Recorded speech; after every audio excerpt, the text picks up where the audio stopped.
Good morning to all of you. It's 10 a.m. and we are here to proceed forward in the chapter named Vectors. So, बच्चों यहाँ पर हमें इन तीन topics को cover करना है। पहला टॉपिक है linear combination of vectors, linear dependency और ये लीनियर इंडिपेंडेंसी। अब ये तीनों टॉपिक्स हैं, ये जेई पॉइंट ऑफ व्यू से काफी इंपॉर्टेंट है, क्योंकि आप मान के चलो कि यदि जेई वेक्टर से कैसे क्वेश्चन आता है तो यहाँ से मिला जुला के क्वेश्चन आ जाता है। ठीक है, मतलब इस टॉपिक से कुछ जोड़ के दूसरे क्वेश्चन में कुछ कॉन्सेप्ट डाल के यहाँ से क्वेश्चन आ ही जाता है। Okay, first of all we are going to understand what is the meaning of linear combination of vectors. तो आप लोग ये टॉपिक्स को लिख लें और इसके बाद वन बाय वन सब जो यहाँ पर हम डिस्कस करने वाले हैं। ठीक है, now linear combination of vectors, linear combination of vectors. बच्चों देखो, जैसा कि ये नाम लिखा है लीनियर कॉम्बिनेशन, तो लीनियर कॉम्बिनेशन का मतलब ये होता है कि वेक्टर्स को एक दूसरे के साथ कंबाइन करना है। वेक्टर्स को एक दूसरे के साथ कंबाइन करना है, जैसे ये वेक्टर है और ये वेक्टर है, तो इनका लीनियर कॉम्बिनेशन वेक्टर ए प्लस वेक्टर बी कर दिया, vector A minus vector B कर दिया, ये सब लीनियर कॉम्बिनेशंस कहलाते हैं। कॉम्बिनेशन मींस क्या? ऐड करना, सब्ट्रैक्ट करना, all the things are what? Combination. So actually यहाँ पर हमें करना क्या है कि वेक्टर्स को दूसरे के साथ कंपेयर करना है, ऐड करना है, सब्ट्रैक्ट करना है। तो एक प्रॉपर तरीके से डेफिनेशन लिखते हैं पहले, what is the meaning of linear combination. Right here one vector, all right, linear combination of vector means linear combination of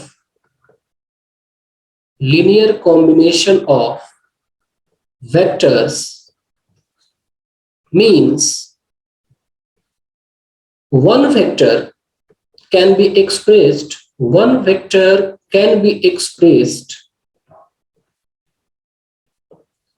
in terms of some scalar multiple of other vectors। देखो बच्चों, जैसे मान लो आपके पास ये vector A है और ये vector B है, यानी मैंने क्या किया, वेक्टर ए को some scalar multiple lambda times vector B लिख दिया, ये इनका लीनियर कॉम्बिनेशन हो गया। आपके पास एक वेक्टर ए है, एक वेक्टर बी है, दूसरा वेक्टर सी है, मैंने एक वेक्टर को बाकी दोनों के साथ ऐसे लिख दिया, देखो lambda times vector B plus mu times vector C, ये इनका क्या हो गया? लीनियर कॉम्बिनेशन हो गया।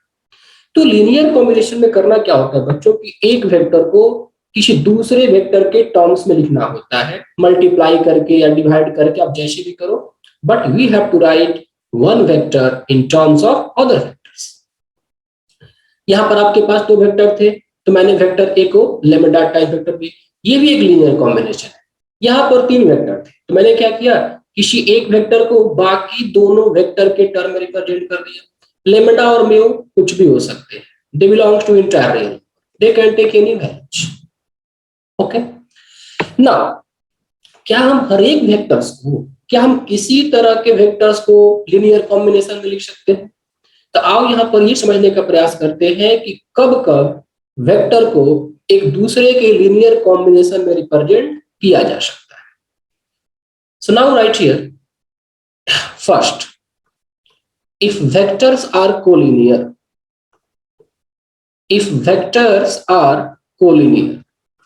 यदि वेक्टर्स कोलिनियर होते हैं तो हमेशा एक दूसरे के लीनियर कॉम्बिनेशन में रिप्रेजेंट किए जा सकते हैं।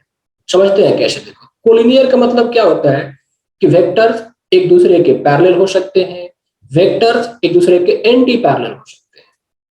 सपोज करो ये एक वेक्टर है, इसको हमने क्या किया, वेक्टर ए माना, ठीक है, और यहां पर मैंने एक और वेक्टर ले लिया और ये आपके पास वेक्टर बी है। तो बच्चों यहाँ पर वेक्टर ए वेक्टर बी क्या है? कोलिनियर है, क्योंकि डायरेक्शन क्या है? सेम है। कोलिनियर वेक्टर का मतलब होता है बच्चों सेम लाइन ऑफ सपोर्ट होना चाहिए। यदि लाइन ऑफ सपोर्ट बिल्कुल सेम है तो वेक्टर्स यहाँ पर क्या कहलाते हैं? कोलिनियर। तो आप ये मान के चलते हो कि ये दोनों वेक्टर एक सिंगल लाइन ऑफ सपोर्ट से बने हैं, जैसे ये सिंगल लाइन ऑफ सपोर्ट हो गया, ठीक है।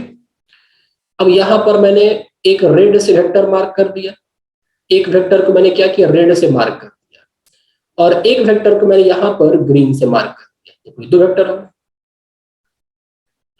ना तो ये है हमारा वेक्टर ए और ये है वेक्टर बी, और ये दोनों क्या है बच्चों, कोलिनियर वेक्टर थे because same line of support. बच्चों क्या भी आप ये लिख सकते हैं कि वेक्टर ए का जो मैग्नीट्यूड होगा वो या तो वेक्टर बी के मैग्नीट्यूड के बराबर हो सकता है, या वेक्टर ए का मैग्नीट्यूड बी के मैग्नीट्यूड से छोटा हो सकता है, या वेक्टर ए का मैग्नीट्यूड वेक्टर बी के मैग्नीट्यूड से बड़ा हो सकता है।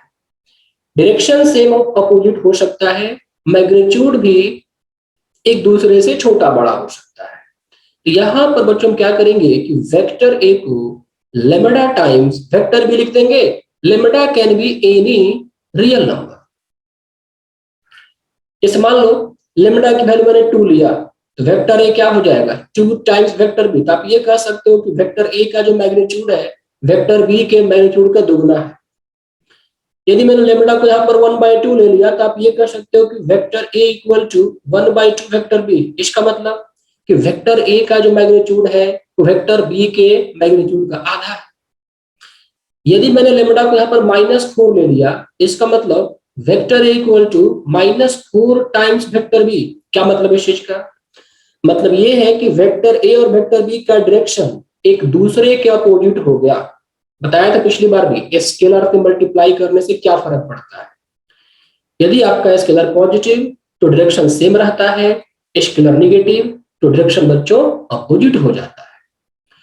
तो यहां पर मतलब क्या है कि वेक्टर ए वेक्टर बी का डायरेक्शन अपोजिट है, और वेक्टर ए का मैग्नीट्यूड वेक्टर बी के मैग्नीट्यूड का 4 टाइम्स है, ये कह सकते हैं। तो बच्चों यहां पर जो मेन क्रक्स है वो ये है कि यदि दो वेक्टर कोलिनियर है तो आप उनको एक दूसरे के लीनियर कॉम्बिनेशन में लिख सकते हो। मतलब आप इस तरीके से लिख सकते हो, और यही वेक्टर ए और वेक्टर बी का लीनियर कॉम्बिनेशन का है। यही वेक्टर ए और वेक्टर बी के बच्चों ये आपका लीनियर कॉम्बिनेशन कहलाया। तो आप इसको नोट कर लें, ये एक इंपॉर्टेंट कॉन्सेप्ट है कि बार बार आपको प्रॉब्लम में मिलेगा। यदि वेक्टर ए और वेक्टर बी कोलिनियर है तो एक वेक्टर को some scalar multiple of second vector लिखा जा सकता है। देखने में काफी छोटा है लेकिन क्वेश्चंस काफी इससे अच्छे अच्छे बन सकते हैं। अब मैं इस पे क्वेश्चन लूंगा। देखो बच्चों एक बात और, जैसे यहां पर मैंने आपके पास 3 टॉपिक मेंशन किया है। एक मेंशन किया है लीनियर डिपेंडेंसी, दूसरा मेंशन किया है लीनियर इंडिपेंडेंसी। हालांकि मैं इन दोनों को अलग से लिखवाऊंगा, लेकिन आप यहीं पर समझते चलो बहुत ही छोटे कॉन्सेप्ट है। सोचो आप इस सिचुएशन को देखो कि दो वेक्टर कोलिनियर है, तो मैंने वेक्टर ए को लेमडा टाइम्स वेक्टर बी लिखा। तो क्या आप ये कह सकते हैं कि वेक्टर ए वेक्टर बी आपस में कनेक्टेड है, वेक्टर ए वेक्टर बी पे डिपेंड करता है, या वेक्टर बी वेक्टर ए पे डिपेंड करता है? यही कहलाता है आपका लीनियर डिपेंडेंसी। हम ये कह सकते हैं कि vector A and vector B are linearly dependent of each other. यदि आप दो वेक्टर को देखो, यदि आप दो वेक्टर को या दो से अधिक वेक्टर को एक दूसरे के साथ कनेक्ट कर सकते हो, लीनियर कॉम्बिनेशन में लिख सकते हो, तो वेक्टर्स लीनियर डिपेंडेंट कहलाते हैं। और यदि आप ऐसा नहीं कर सकते हो तो लीनियर इंडिपेंडेंट कहलाते हैं। यही कॉन्सेप्ट है। अब इसी को बुक में काफी हौच पौच तरीका समझाया गया है, आप इसको सिंपल लैंग्वेज में, यदि आप दो वेक्टर को आपस में लीनियरली कंबाइन कर सकते हो, कनेक्ट कर सकते हो, तो लीनियर डिपेंडेंट कहलाएंगे, और ऐसा आप नहीं कर सकते हो तो वो लीनियर इंडिपेंडेंट कहलाएंगे। जैसे देखो ये वेक्टर ए वेक्टर बी, इन दोनों को मैंने लेमडा से कनेक्ट कर दिया, पैरेलल है, कोलिनियर है। So we can say here vector A and vector B are linearly dependent. लिख लो यहीं पर, आगे भी लिखेंगे इस चीज को, but here vector A and vector B are linearly dependent, linearly dependent. देखो वेक्टर बी का मैग्नीट्यूड चेंज करोगे तो वेक्टर ए का मैग्नीट्यूड चेंज होगा, वेक्टर ए का मैग्नीट्यूड चेंज करोगे तो वेक्टर बी का मैग्नीट्यूड चेंज होगा। So they are linearly dependent.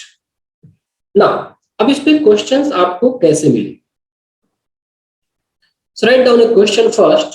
देखो तो लिखा है यहाँ पर कि if vector A equal to I cap minus J cap and vector B equal to minus 2i cap plus mj cap are two collinear vectors.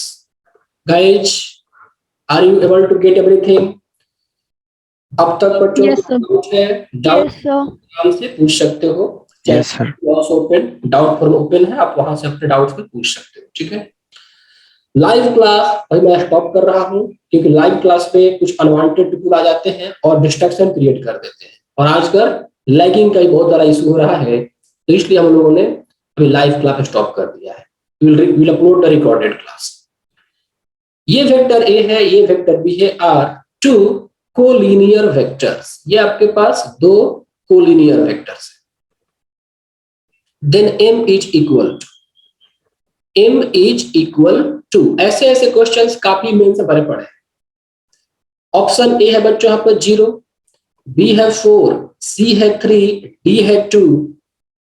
4 option आपके पास है। देखो ऐसे क्वेश्चन कैसे सॉल्व करते हैं। Vector A and vector B are two collinear vector. ये दोनों क्या है? Collinear vector.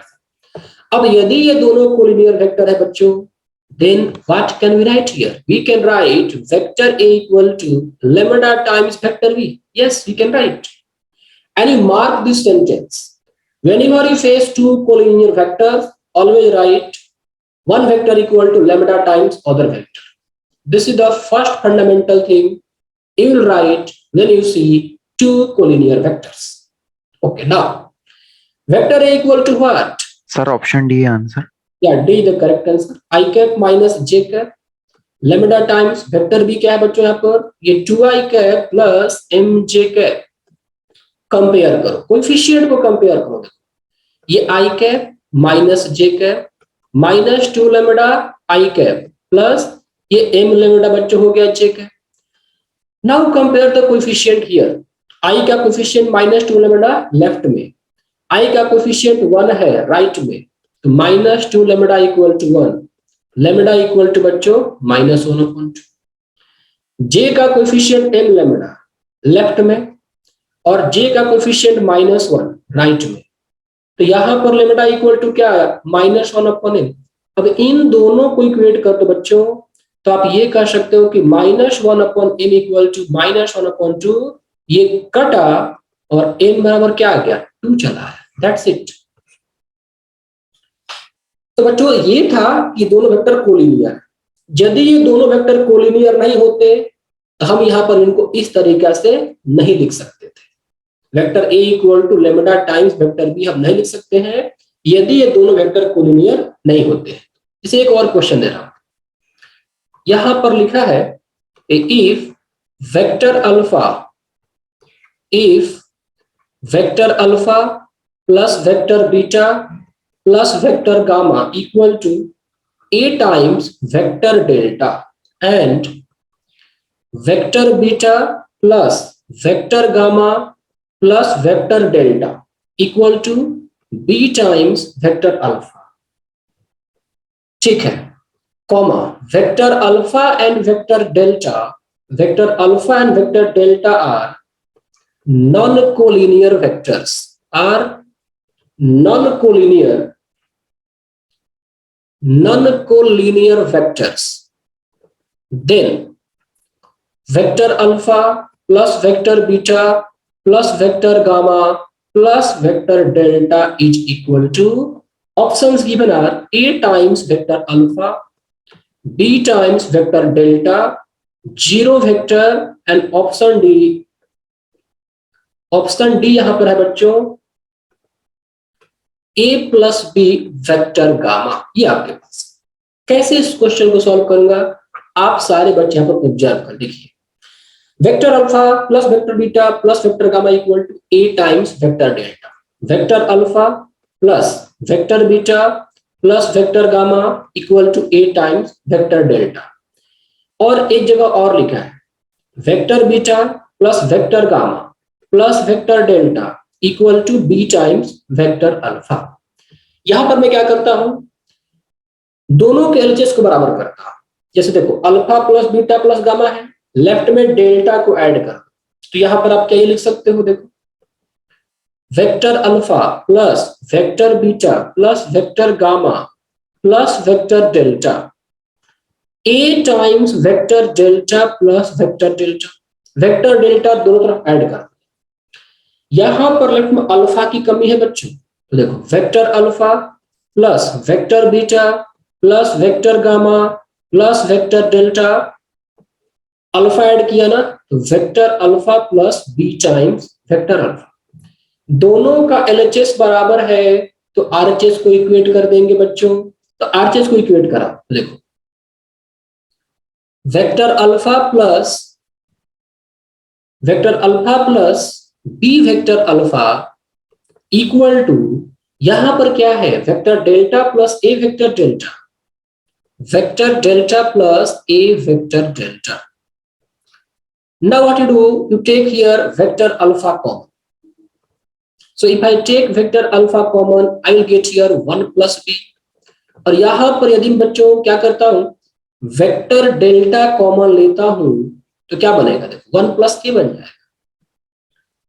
क्वेश्चन में क्या लिखा है कि vector A and D R non collinear, यदि वेक्टर ए और डी नॉन कोलिनियर है तो क्या ये रिलेशन होल्ड कर पाएगा।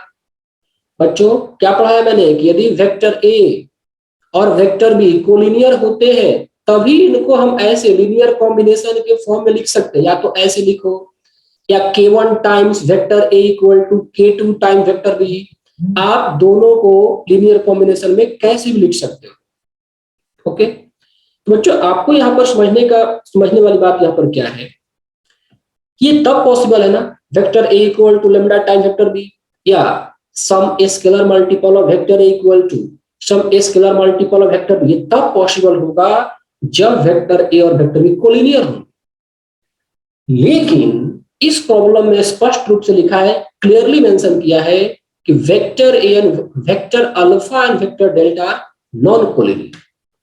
तो यदि वेक्टर अल्फा और वेक्टर डेल्टा बच्चों नॉन कोलिनियर होते हैं तो ये रिलेशन पॉसिबल नहीं है, क्योंकि ए और बी तो नंबर है ना, ए और बी क्या है आपके पास, देखो यहाँ पर स्केलर्स है, ए और बी कुछ कांस्टेंट है।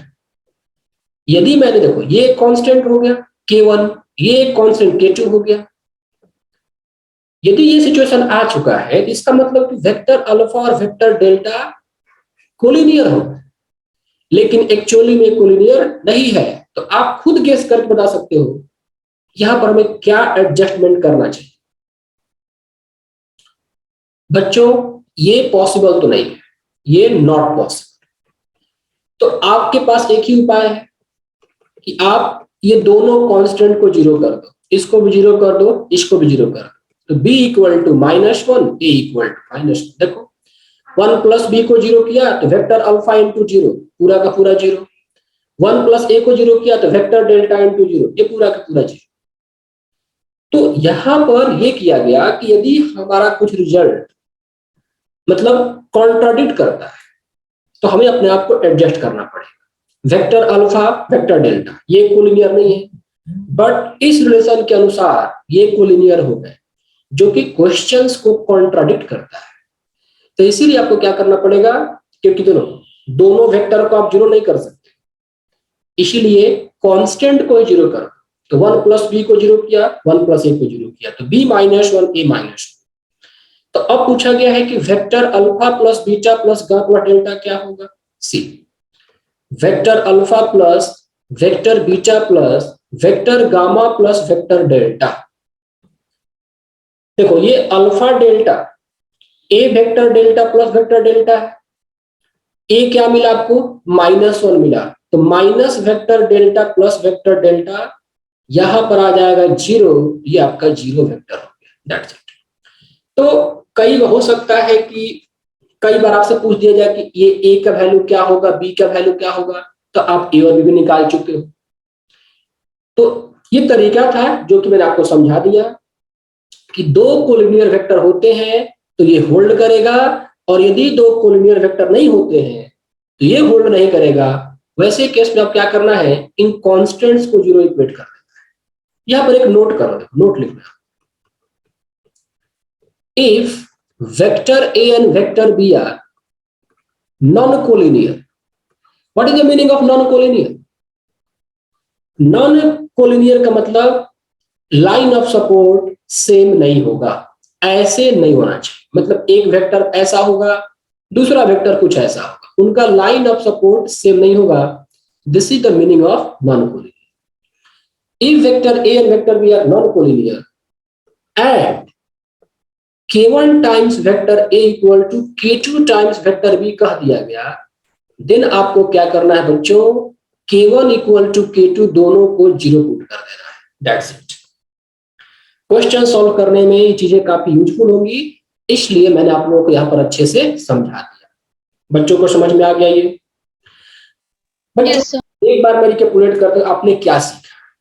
हमारा यहाँ पर काम क्या था कि हमें लीनियर कॉम्बिनेशन के बारे में सीखना था। तो लीनियर कॉम्बिनेशन का मतलब कि एक वेक्टर को दूसरे वेक्टर से रिलेट किया जा सके।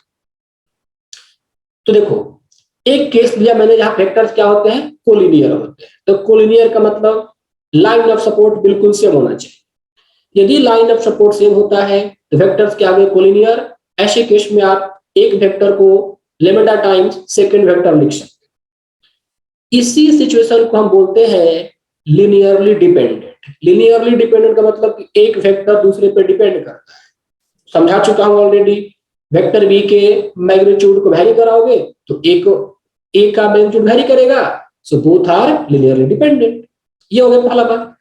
और फिर मैंने एक क्वेश्चन ऐसा लिया जहां पर वेक्टर्स क्या थे, कोलिनियर थे, तो ये अप्लाई कर दिया ये कंडीशन और इसके बाद हमने निकाल लिया आंसर। दूसरा क्वेश्चन ये लिया जहां पर वेक्टर नॉन कोलिनियर थे। तो जब वेक्टर नॉन कोलिनियर थे तो सिचुएशन एक ऐसा आता है जहां पर इस तरह का सिचुएशन चल रहा है, some scalar time vector A equal to some other scalar time vector. ऐसे केस में उन दोनों स्केलर्स को 0 पुट कर देना होता है, क्योंकि ये रिलेशन तभी होल्ड करेगा जब वेक्टर्स आपका कोलिनियर हो। इसके बाद मैंने आपको यहाँ पर नोट लिखवा दिया, vector A and vector B are non collinear.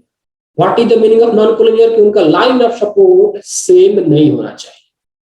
बच्चों देखो आपको बार बार ये कंफ्यूजन होता है कि जैसे ये वेक्टर ए है, ये आपका वेक्टर बी है और ये वेक्टर सी है। पैरेलल कहे कि एंटी पैरेलल कहे, देखो वेक्टर्स में एंटी पैरेलल जैसा वर्ड इस्तेमाल नहीं होता है, कोलिनियर जैसा वर्ड ही इस्तेमाल होता है। हाँ कहीं कहीं पर एंटी पैरेलल मिलेगा, तो एंटी पैरेलल मिलेगा तो आप ये मान के चलना कि दोनों का डायरेक्शन अपोजिट है। But let me tell frankly, vector chapter में एंटी पैरेलल जैसा वर्ड इस्तेमाल नहीं होता है, पैरेलल वर्ड इस्तेमाल होता है। पैरेलल में ये भी आता है, ये भी आता है, ये दोनों पैरेलल वेक्टर्स। देखो ये वेक्टर ए, ये वेक्टर बी और ये वेक्टर सी। वेक्टर ए वेक्टर बी पैरेलल वेक्टर से, वेक्टर बी वेक्टर सी ये भी पैरेलल वेक्टर से। ये तीनों वेक्टर कोलिनियर वेक्टर से, सेम लाइन ऑफ सपोर्ट या पैरेलल लाइन ऑफ सपोर्ट। अब बात आती है एंटी पैरेलल किसे कहेंगे। तो एंटी पैरेलल जैसा वर्ड वेक्टर में यूजफुल नहीं है, मतलब फेमस नहीं है, चलता नहीं। यदि कोई मान लो एंटी पैरेलल बोल दिया ना, तो आप ये करना कि उन दोनों वेक्टर के डायरेक्शन को अपोजिट कर देना। That's it. आप ये कर सकते हो ना कि जो एंटी पैरेलल है वो पैरेलल का सबसेट हो गया। जो एंटी पैरेलल वर्ड है वेक्टर में वो पैरेलल का आपका सबसेट हो गया। तो आप लोग इस बात पे दिमाग ज्यादा ना रिसर्च करें कि एंटी पैरेलल वेक्टर होगा तो क्या होगा। वेक्टर में एंटी पैरेलल जैसा कोई वर्ड इस्तेमाल नहीं होता है। यदि कोई एंटी पैरेलल कह भी दिया तो सिंपली आप डायरेक्शन को अपोजिट कर दें। These all vectors are parallel। ये तीनों के तीनों वेक्टर पैरेलल हैं, ये तीनों के तीनों कोलिनियर है। ठीक है, सो मोस्टली कोलिनियर यूज होता है। कोलिनियर यूज होगा, पैरेलल भी चलता है, एंटी पैरेलल यहां पर नहीं चलता। बट इनकेस मान लो कहीं पर लिखा मिले कि आपको एंटी पैरेलल, तो आप उन दोनों वेक्टर के डायरेक्शन को अपोजिट कर देना। That's it. बच्चों ये तो था पहला केस जहां पर दो वेक्टर क्या थे, कोलिनियर थे। अब आते हैं दूसरा केस को देखते हैं कि दो वेक्टर नॉन कोलिनियर होते हैं तो क्या होता है। Right, if vectors are not collinear, यदि ये वेक्टर कोलिनियर नहीं होते हैं तो क्या होगा बच्चों। देखो ऑलरेडी यहां पर एक मैं आपको नोट लिखवा चुका हूं। ये नोट मैंने लिखवाया कि प्रॉब्लम सॉल्विंग के लिए काफी यूजफुल है, very useful for problem solving, for questions. लेकिन अब यहां पर हमें यह समझना है कि यदि दो वेक्टर्स नॉन कोलिनियर है तो और क्या क्या यहां पर किया जा सकता है। नॉन कोलिनियर का मतलब होता है बच्चों कि दोनों का सपोर्ट सेम नहीं होगा। इधर वेक्टर ए है तो कहीं और आपका वेक्टर बी होगा, they are not having same line of support. ये हो सकता है या वेक्टर ए ऐसे चला आया, वेक्टर बी ऐसे आ गया, ये सब नॉन कोलिनियर वेक्टर्स। यदि वेक्टर्स नॉन कोलिनियर है तो आप उन वेक्टर्स को लीनियर कॉम्बिनेशन के फॉर्म में नहीं लिख सकते हो। आप उस वेक्टर को बच्चों लीनियर कॉम्बिनेशन के फॉर्म में नहीं लिख सकते हो। You can not write vector A equal to lambda time vector B, this is not possible. फिर भी मैंने ये हेडिंग क्यों उठाया, इसका एक खास पर्पस और बहुत इंपॉर्टेंट पर्पस। तो पहली बात हमने क्या समझा कि यदि दो वेक्टर नॉन कोलिनियर है, so we cannot express one vector as a scalar multiple of other vector। हम ये नहीं लिख सकते। यदि हम नहीं लिख सकते हैं तो क्या हम ये कह सकते हैं कि एक वेक्टर दूसरे वेक्टर पे डिपेंड नहीं करता है, और यदि एक वेक्टर दूसरे वेक्टर पे डिपेंड नहीं करता है तो सारे बच्चे बताएंगे कि क्या यहां पर मैं लीनियरली डिपेंडेंट कह सकता हूं कि नहीं कह सकता। टेल मी, हम यहां पर क्या ये कह सकते हैं कि वेक्टर ए वेक्टर बी पर लीनियर डिपेंडेंट है? ये हम नहीं कह सकते, क्योंकि हम ऐसा लिख ही नहीं सकते। मैंने क्या बताया था कि जब तक वेक्टर ए और वेक्टर बी आपस में कनेक्ट नहीं होते हैं तब तक वो डिपेंडेंट होंगे ही नहीं। तो यहां पर एक सिंपल सा पॉइंट ये निकला कि यदि दो वेक्टर नॉन कोलिनियर है तो लीनियर डिपेंडेंट नहीं कहलाते, और लीनियर डिपेंडेंट नहीं कहलाते तो क्या कहलाएंगे? लीनियर इंडिपेंडेंट कहलाएंगे, दैट्स इट। तो लीनियर डिपेंडेंट और लीनियर इंडिपेंडेंट को पैरेलल समझते चलना है। अलग से टॉपिक तो करूंगा ही, लेकिन पैरेलल समझते चलना है कि मतलब क्या है, दैट्स इट। यहां पर आपने क्या सीखा कि आपके पास दो नॉन कोलिनियर वेक्टर है तो आप उनको ऐसे नहीं लिख सकते हैं, we can not form a linear combination. और यदि आप यहां पर लीनियर कॉम्बिनेशन नहीं बना सकते तो वो लीनियरली डिपेंडेंट नहीं होंगे, और यदि कोई चीज डिपेंडेंट नहीं हुआ तो क्या कहलाएगा? इंडिपेंडेंट। यदि मान लो बच्चों आप अभी अपने पेरेंट पे डिपेंडेंट हो, आज से 6 साल बाद आप अपने पेरेंट पे डिपेंडेंट नहीं रहोगे तो आप क्या कहलाओगे? Independent. That is the meaning of independent. यहां पर हम कहेंगे कि vector A and vector B are linearly independent. तो लिख लो यहीं पर parallel, vector A and vector B are linearly independent। तो अब आप देखो यहां पर दो इंपॉर्टेंट बात है कि यदि वेक्टर ए और वेक्टर बी कोलिनियर थे तो लीनियरली डिपेंडेंट है, यदि vector A and vector B non collinear हो गए तो लीनियरली इंडिपेंडेंट हो गए। आई थिंक कि बच्चों को समझ में आ गया meaning of linearly dependent and independent, ठीक है? आ गया सर। अब देखो यदि आपके पास दो वेक्टर है, वेक्टर ए और वेक्टर बी, और ये नॉन कोलिनियर, तो दो वेक्टर नॉन कोलिनियर है तो और यहां पर क्या क्या किया जा सकता है? बच्चों देखो दो वेक्टर हमेशा या तो कोलिनियर हो या नॉन कोलिनियर हो, हमेशा कोप्लेनर होते हैं, right? Here two vectors are always coplanar। What is the meaning of coplanar? जैसे देखो आप लोगों को पढ़ा रहा हूं तो आपको ये स्क्रीन दिख रहा है, ये स्क्रीन क्या है? 2D शेप में है, और 2D शेप का कोई भी ऑब्जेक्ट एक प्लेन कहलाता है। जैसे देखो ये आपके पास ये पैड है, ये क्या है? ये प्लेन है, ये एक प्लेन हो गया।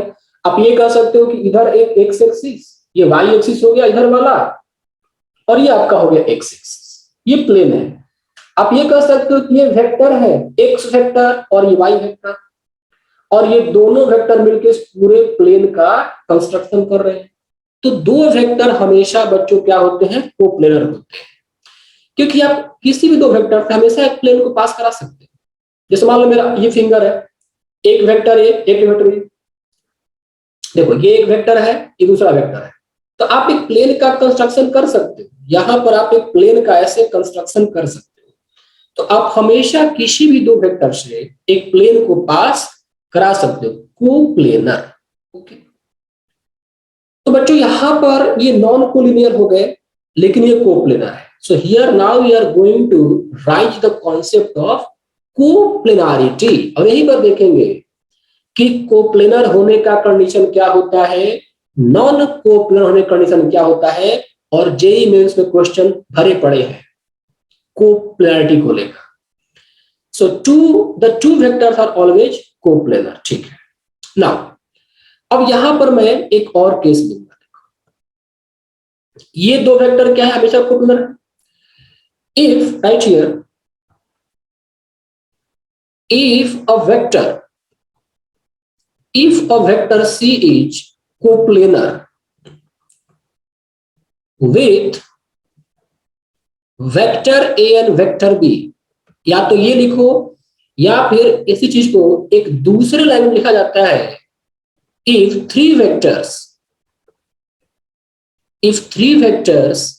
vector A, vector B and vector C are coplanar, ये आप कहोगे कोप्लेनर। देखो दो वेक्टर हमेशा क्या होगा, कोप्लेनर होगा। तो दो वेक्टर हमेशा क्या आपके पास कोप्लेनर है, तो आपके पास सिचुएशन ये है कि ठीक है, ये एक वेक्टर है और ये एक वेक्टर है।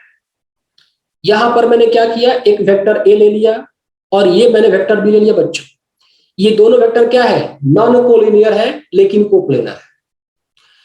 अब यदि ये दोनों वेक्टर कोप्लेनर है, यहां पर मैं क्या करता हूं, एक और वेक्टर को लेता हूं जो वेक्टर इन दोनों वेक्टर के साथ कोप्लेनर। यहां पर दो पॉसिबिलिटी आएगी, यहां पर बच्चों आपका दो पॉसिबिलिटी देखो, ये वेक्टर ए और ये वेक्टर बी। अब ये दोनों के दोनों दो वेक्टर ऑलवेज कोप्लेनर।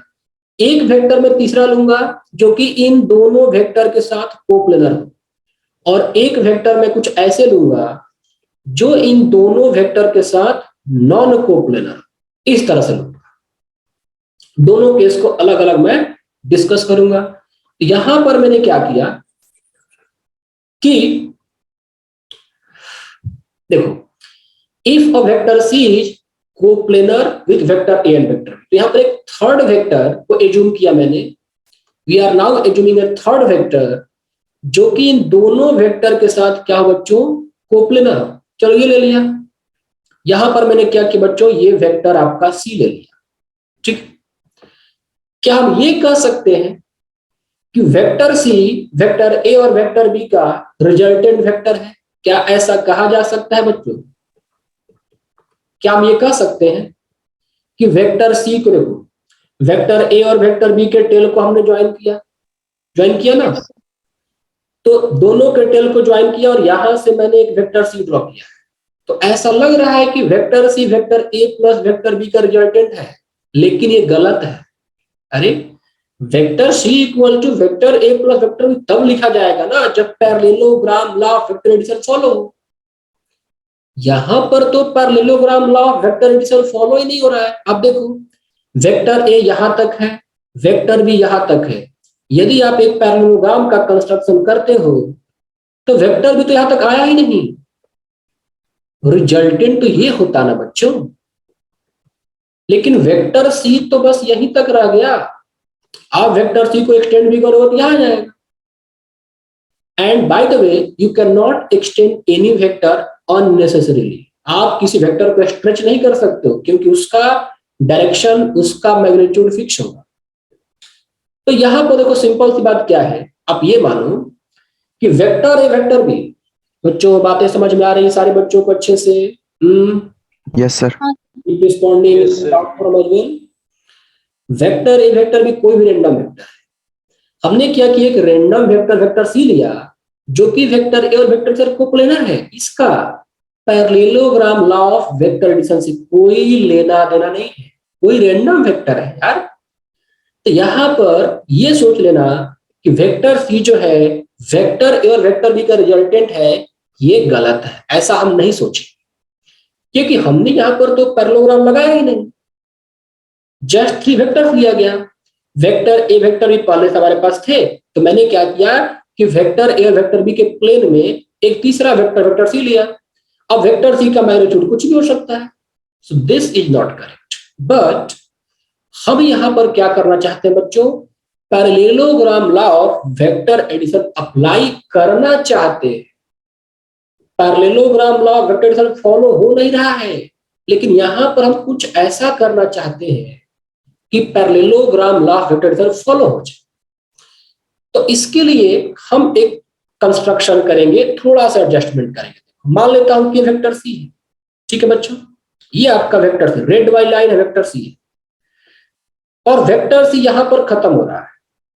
इस पॉइंट को लेकर आप क्या करो, एक पैरेललोग्राम का कंस्ट्रक्शन करो। तो देखो यहां से एक वेक्टर ड्रॉ करो जो कि वेक्टर बी के ठीक पैरेलल, ऐसे ड्रॉ कर दिया। और फिर यहां से एक और वेक्टर ड्रॉ करो जो कि वेक्टर ए के ठीक पैरेलल। देखो थोड़ा सा वेट करो, इसको पहले हटाता हूं। सो नाउ इस वेक्टर सी के हेड से हम यहां पर एक वेक्टर ड्रॉ कर रहे हैं जो कि वेक्टर बी के पैरेलल, और वेक्टर सी के हेड से ही एक और वेक्टर ड्रॉ कर रहा हूं जो कि ठीक बच्चों वेक्टर ए के पैरेलल है। ओके, तो देखो ये ड्रॉ किया मैंने वेक्टर बी के पैरेलल, ये ड्रॉ किया वेक्टर ए के पैरेलल, और ये रेड वाला क्या है आपका वेक्टर सी है। मान लो ये पॉइंट आपका ए आया और ये पॉइंट आपका बी आया, और इसको आप मान लो पी। यहां पर ये अब एक पैरेललोग्राम मैंने इंटेंशनली कंस्ट्रक्ट किया। पहले parallelogram law of vector addition follow नहीं हो रहा था, लेकिन अब मैंने इंटेंशनली एक पैरेललोग्राम कंस्ट्रक्ट कर दिया। तो बच्चों OAPB ये एक पैरेललोग्राम है, OAPB ये एक पैरेललोग्राम है। आप ये देखकर बताओ, OAPB को देखकर बताओ बच्चों कि क्या अब कहा जा सकता है कि OP जो है वो डायगोनल है, और डायगोनल क्या होता है, दोनों एडजेसेंट साइड का रिजल्टेंट होता है बच्चों। टेल मी, यस होता है। हाँ सर। तो अब यहां पर आप लिख सकते हो कि वेक्टर सी इक्वल टू, देखो vector OA plus vector OB। अब ये वेक्टर OA क्या होगा, वेक्टर OB क्या होगा, ये अपने आप में कंसर्व लेकिन आसान है। बच्चों आप देखो, क्या वेक्टर OA वेक्टर ए के पैरेलल है, चेक इट। वेक्टर ए ये पूरा लंबा यहां से यहां तक है, वेक्टर ए ये पूरा यहां से लेकर यहां तक वेक्टर ए है, जबकि OA का लेंथ छोटा है। भले ही वेक्टर OA का लेंथ छोटा, लेकिन क्या वेक्टर OA वेक्टर ए के साथ कोलिनियर है, यस और no. Same line of support है बच्चों, तो कोलिनियर होगा। हाँ सर। तो क्या वेक्टर OA को some constant lambda times vector A लिख सकते, बताया था ना, दो वेक्टर कोलिनियर रिलेशन। ठीक ऐसे ही सोचो, वेक्टर बी जो है वो तो यहां से लेकर यहां तक फैला है। हम बात करते हैं वेक्टर OB, तो वेक्टर OB और ये वेक्टर बी ये दोनों सेम लाइन ऑफ सपोर्ट पर बने हैं। तो क्या आप ये कह सकते हो कि वेक्टर OB और वेक्टर बी कोलिनियर हो गए? तो यहां पर क्या हम वेक्टर OB को mu times some other scalar times vector भी लिख सकते हैं बच्चों, यस। यहां पुट कर दो, तो vector C equal to lambda times vector A plus mu times vector B. This is second important result in the vector chapter. अब इसको समझने का प्रयास करो। देखो बच्चों, ये सिंपली यही कह रहा है, यदि हमारे पास, देखो पहला स्टेटमेंट, यदि वेक्टर सी वेक्टर ए और वेक्टर बी के साथ कोप्लेनर है, then vector C equal to lambda time vector A plus mu times vector B लिखा जा सकता है। मतलब वेक्टर सी को as a linear combination of vector A and vector B लिखा जा सकता है। यही कहलाया आपका लीनियर कॉम्बिनेशन बच्चों। This is called your linear combination. Linear combination, vector A और वेक्टर बी को मैंने सम स्केलर मल्टीपल के साथ ऐड कर दिया और ये वेक्टर सी के बराबर हो गया। इस तरह के रिप्रेजेंटेशन को बोलते हैं लीनियर कॉम्बिनेशन। और इंपॉर्टेंट पॉइंट क्या निकला कि if vector C is coplanar with vector A and vector B, then we can write vector C as a linear combination of vector A and vector B. या फिर आप ये भी कह सकते हो if three vectors are coplanar, देखो vector A, vector B, vector C तीनों कोप्लनर है. So if three vectors are coplanar, then one vector can be expressed as the linear combination of other two vectors.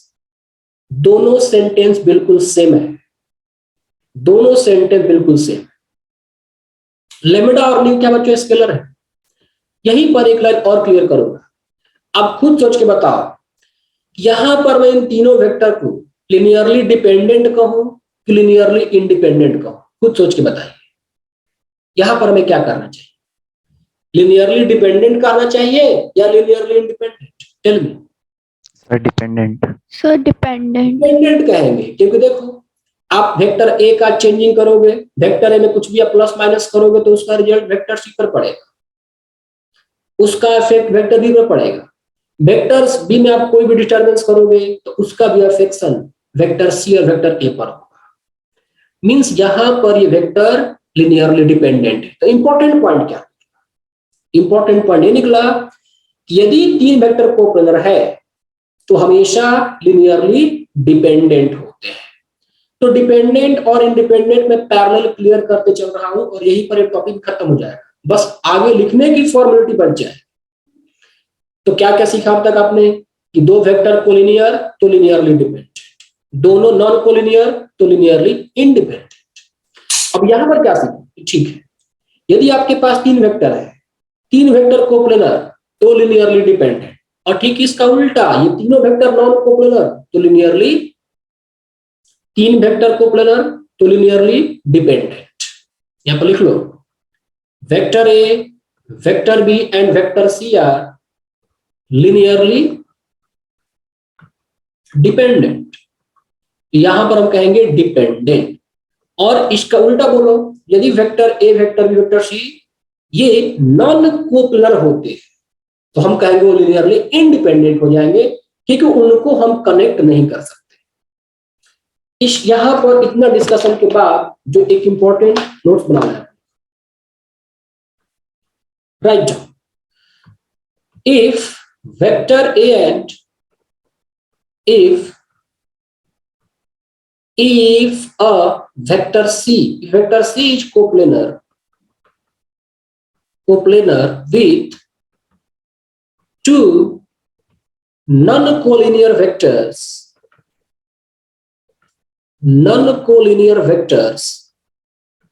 vector A and vector B, then vector A and vector B, then vector C can be written as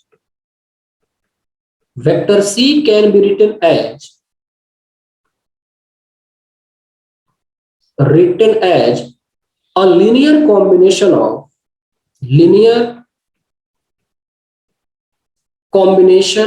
of vector A and vector B. मतलब वही हो गया आपका कि vector C को आप क्या कह सकते हो, some scalar lambda times vector ए plus mu times vector B. या फिर इसी स्टेटमेंट को आप एक दूसरे लेवल में लिख सकते हो कि if three vectors are coplanar then one vector can be expressed as a linear combination of other two vectors. Linear combination of other two vectors. देखिए जैसे वेक्टर ए, वेक्टर बी, वेक्टर सी ये coplanar है, तो चूंकि बच्चों ये coplanar है तो आप या तो ऐसे लिख दो x1 vector B plus x2 vector, या तो ऐसे लिखो, या वेक्टर बी को ए और सी के टर्म में लिख दो x1 वेक्टर ए प्लस x2 वेक्टर सी, या फिर वेक्टर सी को x1 वेक्टर ए प्लस x2 वेक्टर बी. यहां पर आप वेक्टर सी कर लें, वेक्टर बी प्लस ये रहा आपका वेक्टर सी। बच्चों यदि आपके पास 3 वेक्टर कोप्लर है तो आप किसी भी एक वेक्टर को बाकी दोनों के लीनियर कॉम्बिनेशन में लिख सकते हैं, ठीक है। यहां पर इंपॉर्टेंट क्रक्स था। तो इस टॉपिक्स में मतलब इस सेकंड वाले में नॉन कोलिनियर आपने क्या सीखा? तो नॉन कोलिनियर वेक्टर ए वेक्टर बी नॉन कोलिनियर है। यहां पर हमने क्या किया, एक वेक्टर सी को एज्यूम किया जो कि ए और बी के प्लेन में लाई करता। तो हमने क्या देखा कि ये तीनों वेक्टर वेक्टर ए वेक्टर ए वेक्टर सी ये तीनों कोप्लेनर हो गए। Then we can write one vector as a linear combination of other two vectors, और इस केस में ये लिनियरली डिपेंडेंट कहलाते हैं, लिनियरली डिपेंडेंट कहलाते हैं बच्चों। ये था बच्चों आपका दूसरा पॉइंट। नाउ ये था आपका if vectors are not collinear. तो वेक्टर्स आर नॉट कोलिनियर, तो इसी मैंने एक पॉइंट डिस्कस किया कोप्लेनर वाला कॉन्सेप्ट। अब यहां पर डिस्कस करूंगा non coplanar. Now right, if vector C is not coplanar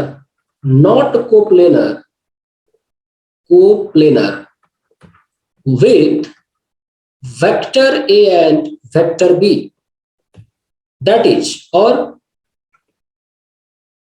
3 vectors vector A, vector B and vector C are non-coplanar। यहां पर हमें क्या करना है बच्चों, नॉन कोप्लेनर वाला कंडीशन को देखना है। तो एक काम करो, वेक्टर कैसे बना दो। ये रहा आपका वेक्टर ए, एक बड़ा सा ले लिया वेक्टर ए। फिर मैंने यहां पर क्या किया, एक वेक्टर बी ले लिया, और फिर मैंने यहां पर क्या किया बच्चों, एक वेक्टर, एक सेकेंड जस्ट वेट ए सेकेंड, मैं इस डायग्राम को थोड़ा अलग तरीके से बना रहा हूं, आप लोग ऐसे ही बनाए। सो इधर एक वेक्टर लिया मैंने, फिर ये और इसको मैंने पैरेललोग्राम टाइप के बनाया। कुछ खास पर्पस है, just you construct diagram, picture में क्रिस्टल क्लियर अल्ट्रासाउंड टाइप। थोड़ी देर आपको समझ में आ जाएगा, बस आप पिक्चर को यहाँ पर बना लो।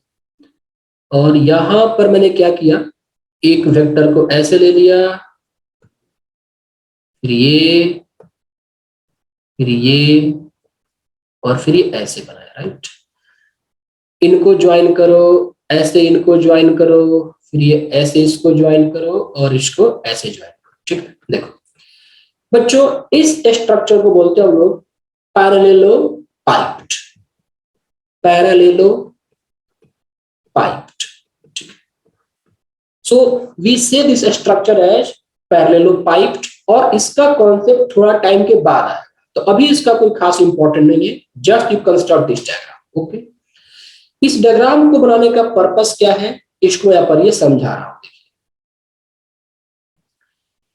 इस वाले साइड को थोड़ा सा आगे एक्सटेंड करो, इस वाले साइड को जो थोड़ा सा आप आगे एक्सटेंड कर दो, ऐसे इधर कर दिया, और इस वाले को भी थोड़ा और ऐसे पीछे एक्सटेंड कर लो, ऐसे कर दिया, और इसको भी थोड़ा आप ऐसे ऊपर की तरफ एक्सटेंड कर लो, तो इसको भी आप ऐसे कर लो। देखो मान लो ये आपका वेक्टर ए था, ये वाला आपका वेक्टर बी था, और ये वाला आपका स्ट्रक्चर जो है बच्चों, ये आपका वेक्टर सी है। तो 3 वेक्टर लिया, और ये तीनों वेक्टर आप यूं कह सकते हो कि 3 वेक्टर कुछ ऐसे बने हुए हैं। एक वेक्टर ऐसे है, दूसरा ऐसे है, और तीसरा ठीक ऐसे है। इन तीनों वेक्टर को नॉन कोप्लेनर एज्यूम किया गया है। What is the meaning of non coplanar? Just see my finger, देखो यहाँ पर ये 2 फिंगर है, एक वेक्टर ए, ये वेक्टर बी, और तीसरा वेक्टर बच्चों कुछ ऐसे है। देखो ये स्ट्रक्चर आपका इस तरह का दिखना चाहिए, मतलब ये ऐसे नहीं है।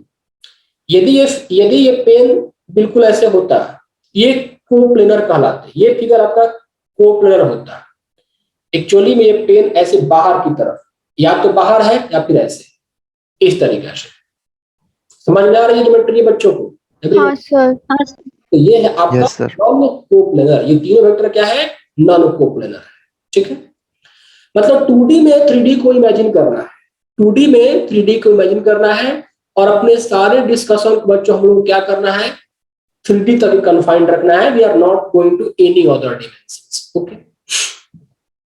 नाउ यहां पर मान लो कि ये बच्चों आपका O है, ये A मान लिया मैंने, इसको मैंने क्या किया? B माना, ये आपका पॉइंट C रहा।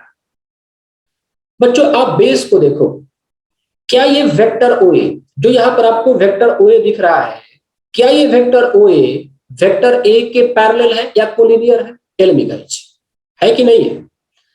क्या ये वेक्टर OA और वेक्टर A आपस में कोलिनियर वेक्टर है? Same line. है sir.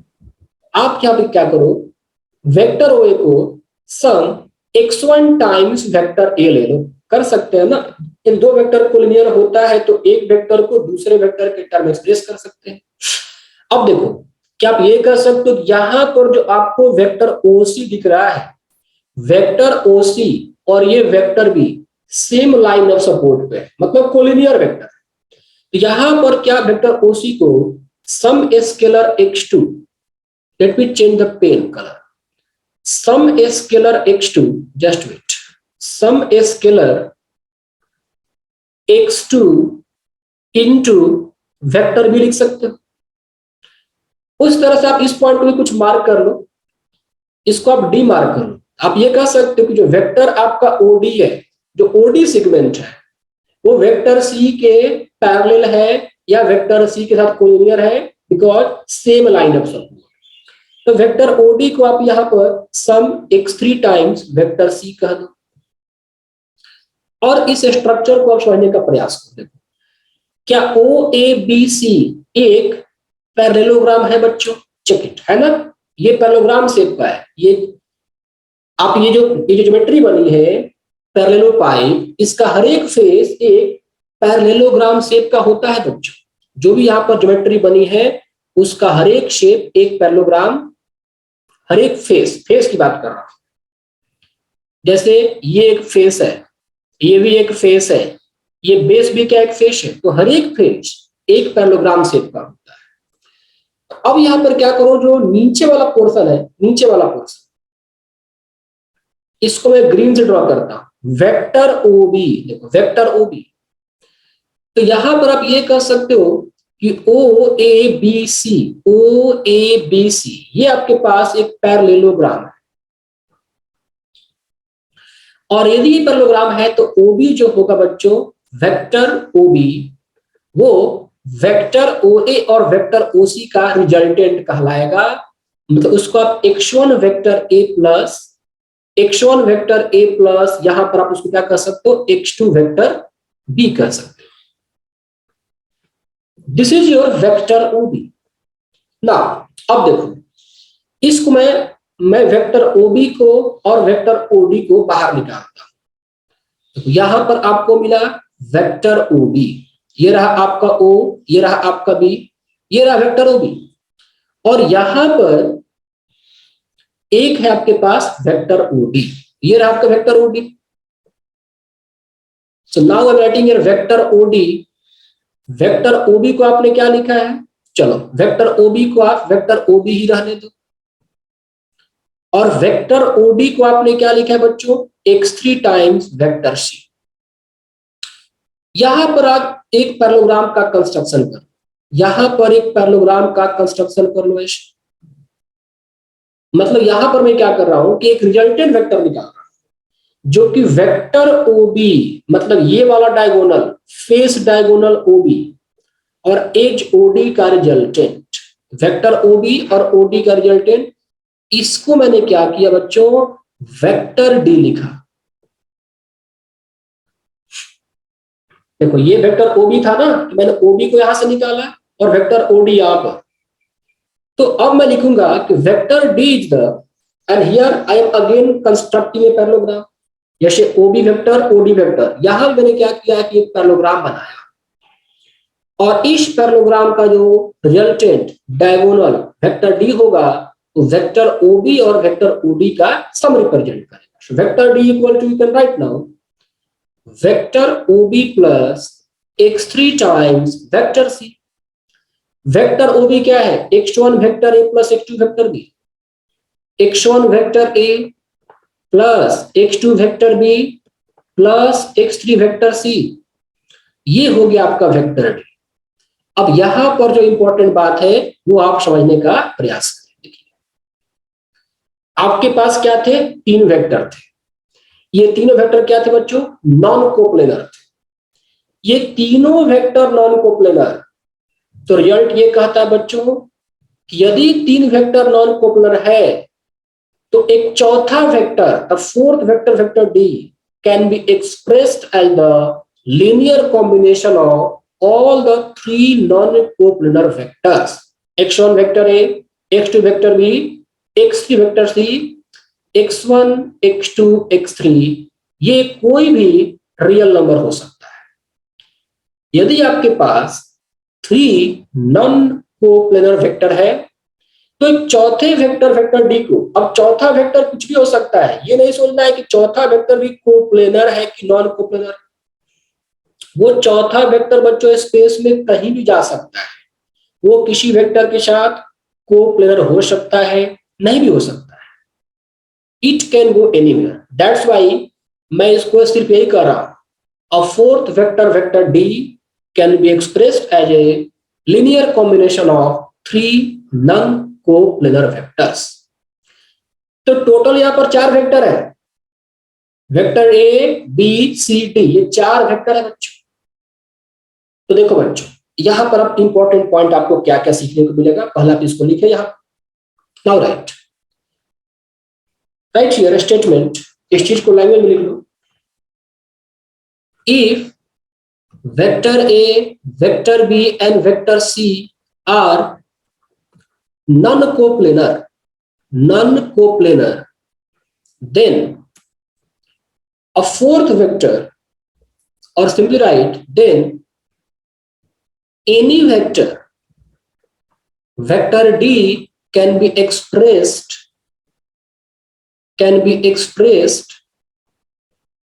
as a linear combination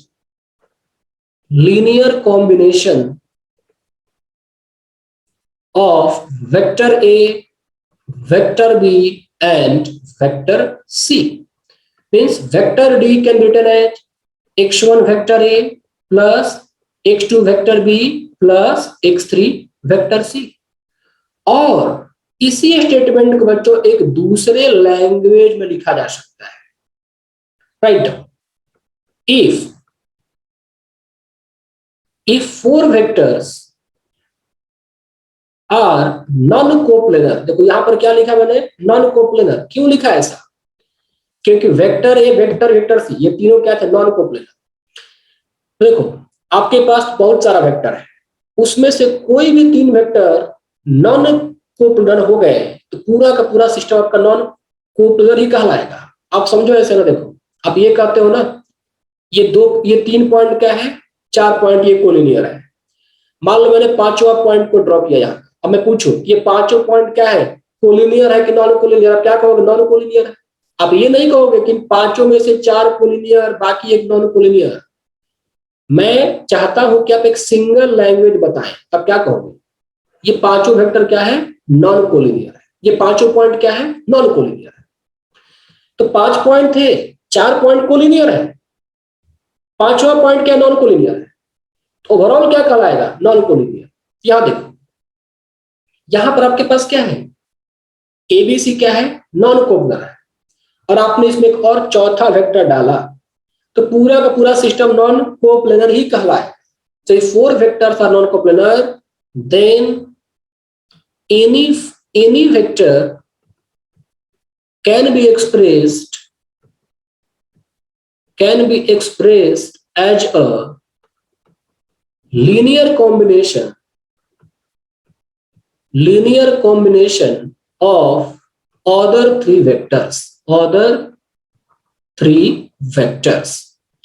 तो आप ऐसे लिख सकते हो, vector D equal to x1 vector a plus x2 vector b plus x3 vector, या तो ये लिखो, क्या वेक्टर a को रिप्लेस कर दो, देखो x1 vector b plus x2 vector B plus x3 vector C etcetera. तो आप आगे भी लिख सकते हो vector B equal to vector C equal to, आप ये भी लिख सकते हो, ठीक है। अच्छा, अब जो लास्ट यहाँ पर इंपॉर्टेंट डिस्कशन है वो ये है, मतलब इंपॉर्टेंट पॉइंट है, वेक्टर डी को मैंने क्या लिखा है, x1 वेक्टर ए प्लस x2 वेक्टर ए प्लस x वेक्टर सी। अब बताओ यहां पर आप क्या कहोगे, कोप्लेनर सॉरी लिनियरली डिपेंडेंट कि लिनियरली इंडिपेंडेंट, क्या बोलोगे बच्चों?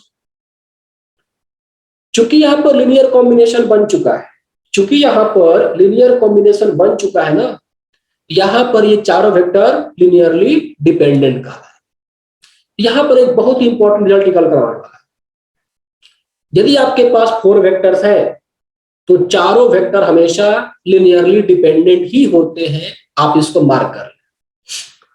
4 vectors are always linearly dependent, 4 vectors are always linearly dependent.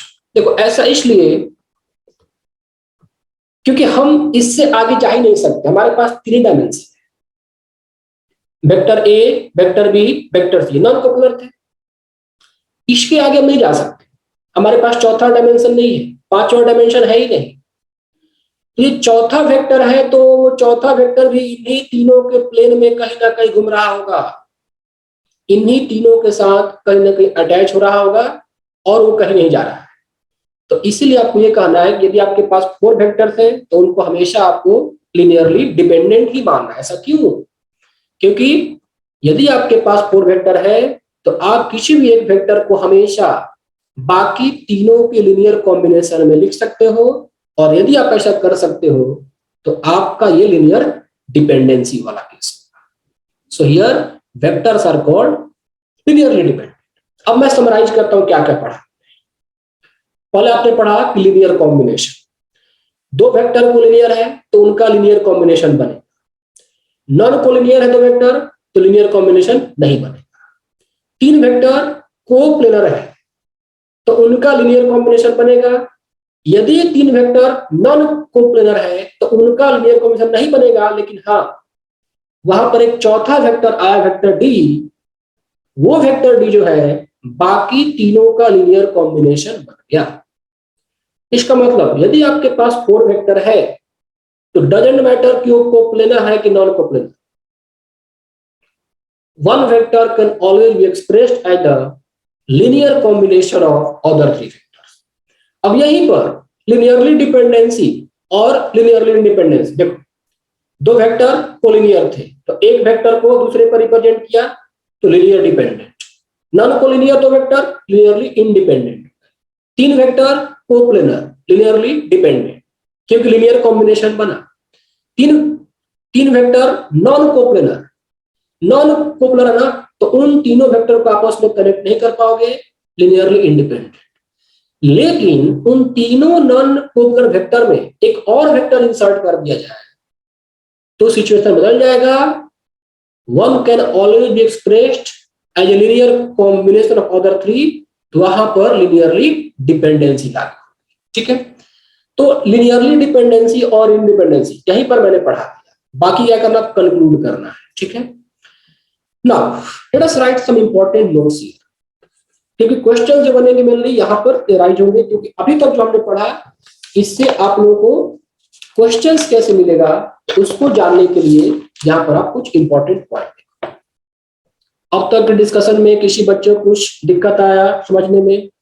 देखो इस टॉपिक को तो बच्चों को रिवीजन करना ही पड़ेगा, मैंने पूरी कोशिश की है इसको एज सिंपल एज पढ़ाया जाए। आप लोग इस चीज को अपने से पढ़ोगे बिल्कुल नहीं समझ में आएगा। I have tried my best as simple as बना के आपको रिप्रेजेंट किया जाए, एंड आई होप कि सारे बच्चों को यहाँ पर समझ में आ रहा है। यहाँ पर कुछ इंपॉर्टेंट नोट्स लिखा जाए बच्चों, क्योंकि ये नोट्स जो होते हैं ना ये ऑब्जेक्टिव क्वेश्चन में एज इट इज चले आते हैं, ठीक है। Write down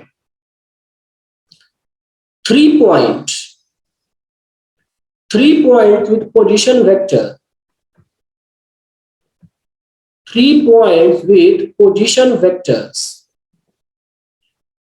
vector A, vector B and vector C are collinear if there exists a scalars x1, x2, x3, not all zero